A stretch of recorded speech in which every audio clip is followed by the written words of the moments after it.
Hello, everyone. Okay, I'm rolling. Cool. Hi. Welcome on into Comedy Centered. I'm in a different venue. I'm sitting outside. It's too, pardon my language, it's too freaking hot in my house right now. And there's some breeze out here, so hopefully the sound isn't like terrible. So let me know if you're having a hard time hearing me in the chat. I live next to a freeway, so there's quite a bit of brown noise. Other people find that really annoying. I like it. My mother comes to visit and it freaks her out. She does not like hearing the sound of the freeway. I don't know. I've lived in a city for a long time. It doesn't bother me at all, but hey, welcome on in. For those of you joining for the first time, Comedy Centered Live, basically we get together at about 6 o'clock every Sunday, and we kind of rap. Usually I bring up a topic that has hit me or something I'm working on or something that's happened in the most recent week. And we kind of talk about how can we navigate change more effectively. But each week I just kind of bring something that has been either stuck on my own personal mind or I'm hearing a lot of people express the feelings about. And you know, there's always, I mean, my God, there's a million things we could talk about each week, right? And the change is coming in hot and fast for all of us, no matter what, right? But I will say this. I don't think I've ever spent any time explaining how disorienting it is. At least for me it was. When you start working on yourself and when you start working on what are the roots of some of my reactions to things, my coping mechanisms, where do these stem, right? And a lot of it goes back to, as we talk every week, about, you know, your original family. You know, you were raised to do the things the way that they did them, and they did them the way that they were raised to do them, and da-da-da-da, right? No right, no wrong. We're not throwing anybody under the bus. Just saying, right? That's how we learn as humans, right? But the internet, of course, has changed a lot of that. We don't get all of our information from just our family anymore, right? Which can be a good thing. In the instance of somebody like myself, that is a good thing, right? So, but the reason why I bring it up, so, and I'm not going to go deep into politics. What I'm going to go into is when you begin questioning things that you were told to just accept at face value from your family. Okay? I'm not saying this is happening to any of you at the moment. But I'm going to share this story because I feel like it makes sense. So I was raised in a very strict Irish Catholic family. My family is fourth generation on one side and fifth generation American on the other. So no one is, you know, an immigrant, right? Directly.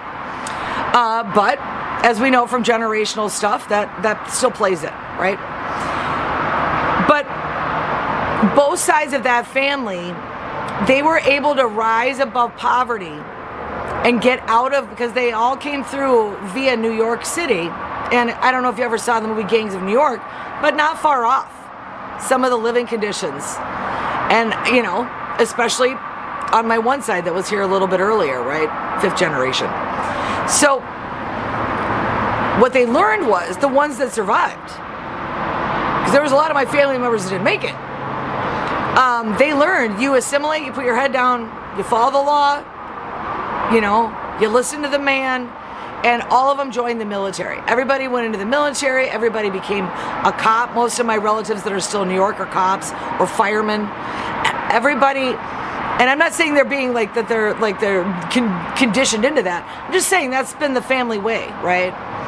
And often what happens is when you're deciding to do something for yourself that's not the family way, the family reacts in very strange ways. At least I felt that they were strange. And as I've shared in the past, my training in school was law enforcement, never became a police officer. But I was raised in a very Republican household, a very pro-military, pro-Republican, patriotic to the hilt about America and Ireland. If it wasn't we love Ireland, we love America, right? That was our credo as a family.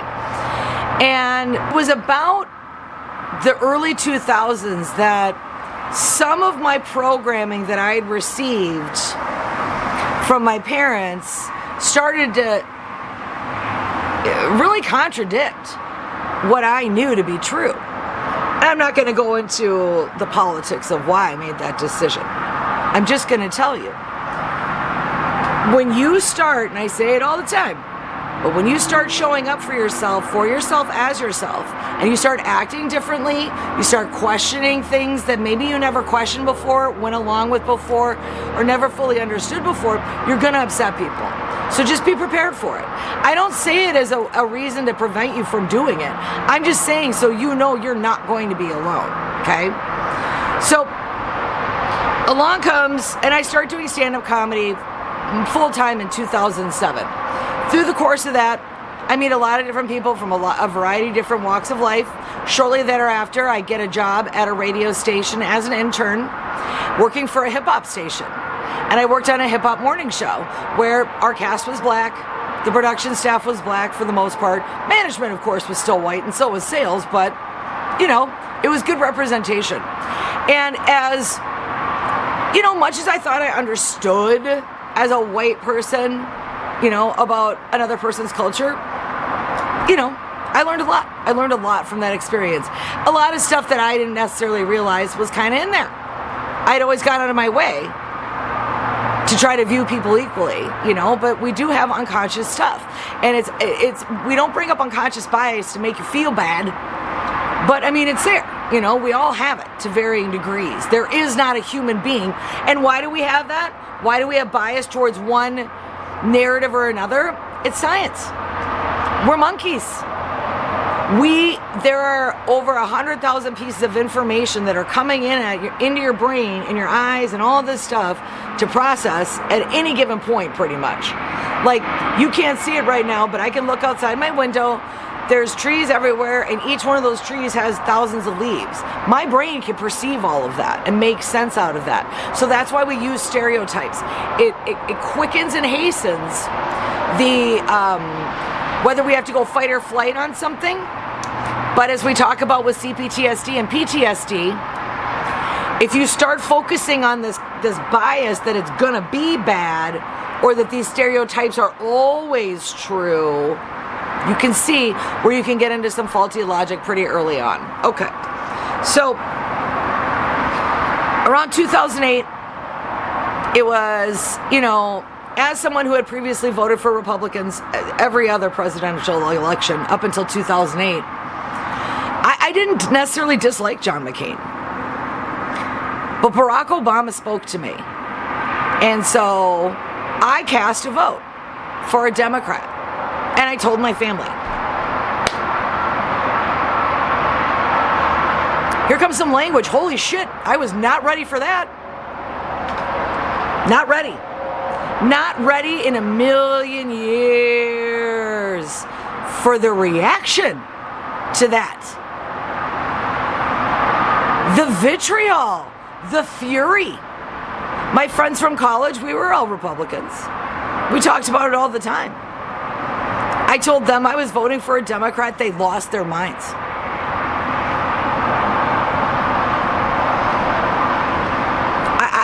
I didn't realize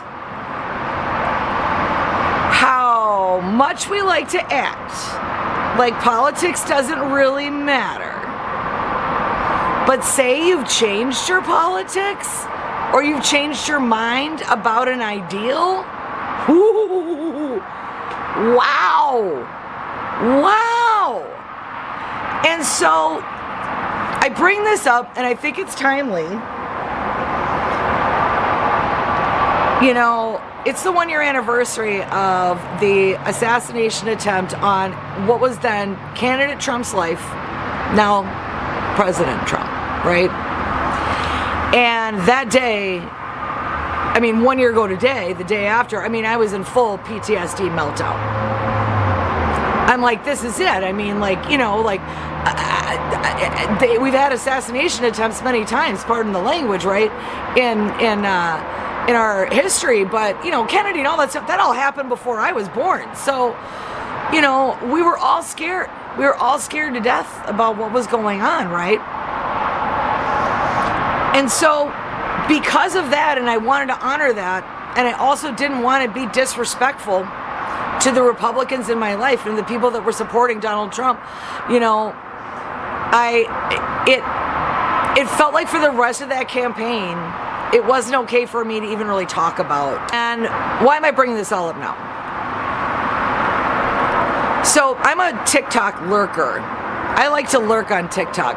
I don't post things on there generally anymore, but I will go into rooms and listen. And the disappointment that I'm hearing in people that supported this candidate, that supported Donald Trump, and part of the reason why they supported him was because they believed he was going to expose some of the untruths and lies that our government tells us. And I'm here to tell you, yeah, I'm not here to tell you that the government doesn't lie to us. Of course they do. Otherwise they can't control us. Of course they have to. You just like you have to control a toddler. You can't tell a toddler everything. You can't. You know, human beings are smart, but people, groups of people, we're stupid. We're monkeys. Yeah, no, they can't tell us everything, you know? And I'm not saying that we can't handle the truth and that it should be all like, that it's all a cover-up. But I'm seeing cracks in the brainwashing on some of these ideals, and I know how disorienting that is. And I don't know if my last point was really a good one or not, but I don't know that I really threaded that one well. But the reason why nothing comes out for anything is because they screwed up, or they don't want people to admit it, or they don't want to go to jail, or they don't want people to judge them, or they don't want to find out they were wrong. I mean, that's always why people lie. People always lie for the same reason. It's self-preservation. You know, it's because it's better. It's faster, it's quicker, it's painless, it's a shortcut that is actually a long cut in disguise, but a lot of people don't know that. So you try it. But hearing some of, in real time, in some of these rooms that I have spent a lot of time in listening in the background, that have been vehement supporters of the current administration, the handling of the flood in Texas, that horrible, horrible devastation, the lack of empathy about that. You know, the campaign promise that all of these secrets are going to be revealed, and then the secrets aren't revealed. I'm not even though I consider myself in some ways an amateur theologian, because I do like studying a lot of world religions, mostly because I just like understanding how people tick, and more importantly, how people justify hypocrisy. But I think there has been this narrative that only the current president, he's the only politician that tells the truth. The other ones never do. And I think we're seeing in real time that all human beings, it's a little column A, a little column B. No one's ever always truthful, and no one's ever always dishonest. There is truth in everything. You know? There's an admission in almost everything. And so, regardless of where you fall on the political spectrum, again, I want to walk this back, because it's really not about the candidate. How do we feel about that candidate? What I've come to understand, at least in the dynamics of my family, you follow the rules, keep your head down, blend in, be polite, be nice, not too nice, you know, don't be a jerk, don't be a sucker, but really just stay in your lane, keep your mouth shut. If you don't have anything nice to say, don't say anything at all, right? Because of that mindset, having me as a child was awful for them. Awful. I can see that now. I have no compliance. Although actually I am in charge of compliance partly during my day job, but like, I mean, I wasn't like that. I question things. I'm the annoying kid. Why? Have you ever seen the movie Bad Santa? The kid keeps asking questions. Like, that was me, right? And I still do. And I still keep asking questions.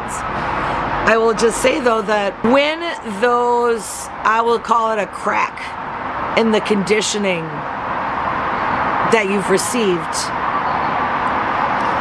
when that starts happening and you start questioning more and more, I'm here to hold your hand. I'm here to let you know if it's disorienting and icky and awful, yeah, well, then you're probably doing it right. I know you don't want to hear that, but yeah, I mean, the topic of politics has broken my family apart. Everybody still, even right now today, everybody still, supports it, and they've been mocking me for about 10 years. Sometimes to my face, mostly behind my back. But, I mean, are we going to live our lives for what other people think about us? You don't have to think what I think. You don't have to do what I do. Right? Right? Okay, I'm going to catch up in the chat. Oh, okay, yeah, good. Oh, yeah. That's how we come together as a collective. Yes, absolutely. I mean, this is not good. I'm not trying to alienate anybody. I'm not trying to draw on cheap parallels. But it is one that's been talked about quite a bit, so I'm going to use it, and I hope in an appropriate way, and not in any kind of a demeaning way. But when they describe, and I've spent a lot of time studying this again, when they describe the end days of a movement, okay, not calling it a cult, a movement, that when it's a sudden and abrupt end to a movement like that, where everybody just kind of packs up and drops their tool and goes home, right? They're like, huh, right? When that happens, and it doesn't always, it doesn't happen often,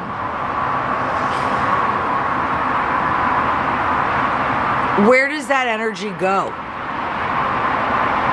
That energy you were putting into that cause, that energy you were putting into that belief system, that energy that you were putting into what you believed truly in your heart was probably the right thing. And what we've seen in these situations where the promises of the leader don't come true and it fizzles out, not everybody's going to give up that. Not everybody's going to move on and go home, right? But when that fails to happen, and they start looking at the person that they have been defending for 10 years against people like me, they think they're helping their leader. They think they've helped him. They think keeping his reputation good is their job. And defending, against any negativity towards him and any criticism towards him. And I will just throw it out there. But doesn't that kind of sound like a little bit when we talk about having a malignant parent, a malignant narcissistic parent? And you're the golden child in the dynamic in the relationship, and you're, shh, everybody fine. No. Everything they do is good. I'm the golden child. I'm the cheerleader. Right?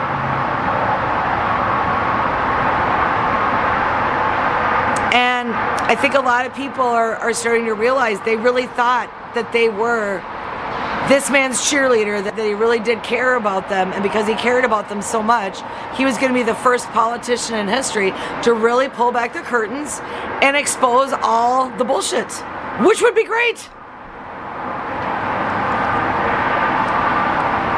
But a lot of people have already attached themselves and in their mind to this outcome that there are other people on those tapes that they don't like that will be implicated. So they don't mind if stories come out about the president, as long as they also come out about people they don't like politically. No, this doesn't sound like a dysfunctional family at all. There's one kid who is the golden child, and there's other kids that are like, and you know, anytime something bad happens, the other one grabs a knife and fork, starts cutting up like a steak, dining on it. Come on. Okay, I'll catch up here. Sometimes people have to agree to disagree because everyone has the right to their own opinion. They do. Everybody has the right to their own opinion. However, I find, and this is where I personally get upset. You know my opinion. I am not shy. I don't mean you personally, Jules. I love you. But I mean like the people in my life. You know where I'm at. You know exactly what I believe. They still bring it up. Because see, that's a little... Can I reel you into a conversation where I get to discharge anger at you? Liberal. They're mad. They can't fight with their other friends, so they try to troll a liberal. This is, this is behavior I've been seeing over and over again as a female comic online. Online. For a year, ever since Kamala Harris was made the nominee, I've had non-stop misogynistic trolling attacks. And they usually leave with their tail between their legs or block me, which is always my favorite because that's how I know I won.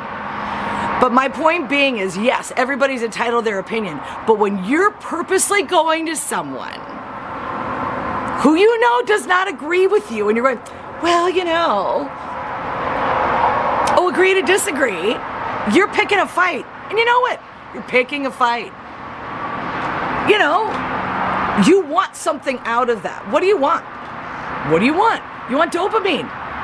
We're all dopamine starved. You get dopamine from wine. You can get it from, you know, adult relations. A lot of things. A runner's high. You can also get it from fighting. You also get a lot of adrenaline too. You know? So it's about actually respecting someone when they say, I do not agree with you, and then leaving it alone. That's the part where people are missing. And I'm not saying it's only on one side. Have you ever seen, you know, I'm a stand-up comic. A lot of my friends are considered liberals. They cannot let things go either. Believe me. This is human stuff. It's not political stuff.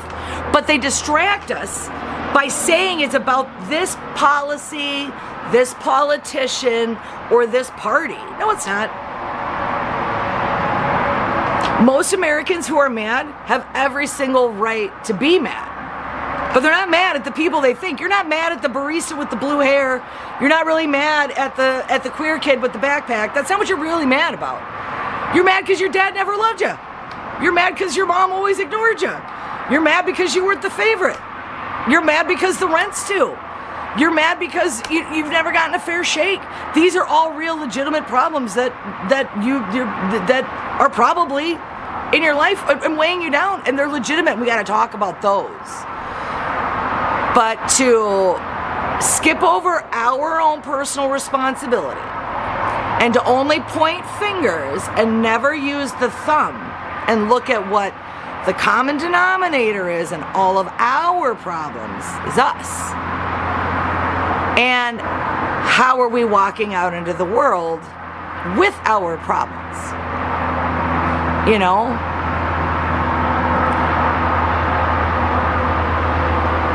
If I know, I have friends, I have a couple dear friends that I work with in real estate, we both know that we do not agree politically. We've never had a conversation about not talking about it. I don't bring it up. They don't either. That's how that works. When something good happens for their guy, they don't bring up the topic. When something good happens for my guy or girl or whatever, I don't bring it up. That's actually how you agree to disagree. You know, I grew up in a family where they always said no religion, no politics. Yes, those are good rules for social situations. Yes, those are good rules, especially if you're in a bar. Don't talk religion and politics in any bar, ever. Anywhere there's alcohol, please. It's not safe. But that doesn't mean we should never talk about it. Everybody hides behind all these hurt feelings and all this anger, and they say, but it's my personal politics. Yeah, but you're taking it out on everybody around you. So now it's not just your personal space when you go out to the world and, you know, put it out there. And so I offer this, not to be mean, but I'm tired of adults not taking ownership of what else could be going on. Besides just that, I mean, I'm a football fan, I like my team. But it doesn't mean I can't appreciate other teams' talent. Doesn't mean I don't watch the Super Bowl unless my team is in it. No. You know, there's nothing more personal than politics. It's the most human thing we do. It's how we decide as strangers, as people that are all vastly different, from vastly different walks of life, from different needs, different desires, different hopes, and we get together as a group and figure out how to govern each other so we don't literally treat each other like monkeys. So how are we going to do better about that? You know, that's a question for all of us. Me too. You know, I get very much stuck in my lane of this is what's right and this is what's wrong, but I also have to back down and go, well, yeah, but that's also you're also rebelling a little bit. You know, no one likes being wrong. I will say this though, the quickest way to feel better about yourself and to end it, if you've changed your mind about something, like to really get over it quick, you go to anybody you're really vocal about it and go, you know what? I changed my mind. I wasn't right about that. I was wrong about that. I wanted you to know that because I told you I was right and I don't think I'm right about that. You will instantly open a conversation. And probably a really good one. Because that's all anybody is waiting for the other person to do. Every relationship you have, your spouse, your kid, your mom, your dad, your aunt, your uncle, your boss, your coworker. You just want somebody to say they were wrong, they were sorry, and they apologize. If we can master that, we can get over all of this stuff so much quicker and get back to work and doing what we're all supposed to do as Americans, which is, you know, be the leaders of democracy for the world and show people how that no matter what our differences are, no matter how bad it gets, no matter how divided it seems, no matter how on the brink it seems we are now, we're not any more on the brink than we've been in the past. We just have video for it now. As long as we choose to fight for it. As long as we choose to do it. That's my 2 cents. I know it was a rant. Hopefully everybody can hear me okay with the outside and that, but okay, let me just see if I missed anything in the chat. Yeah. I retired. I spent 3 years sending emails. I'm very tired. Yeah.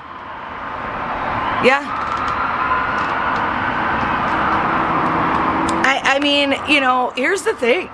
You know, again, you guys know I'm neurodivergent, right? When I was really in my, I was really in an attack. I was in attack phase.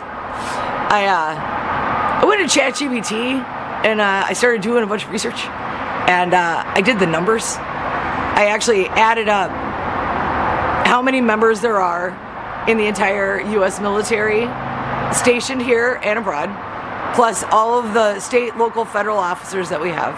including private police officers, which there are over 1 million private police officers in this country. Didn't know you could hire your own police officer? Oh yeah, you can, right? It's still 68 to 1. 68 Americans to every one. And, so again, it is we the people. It really is us.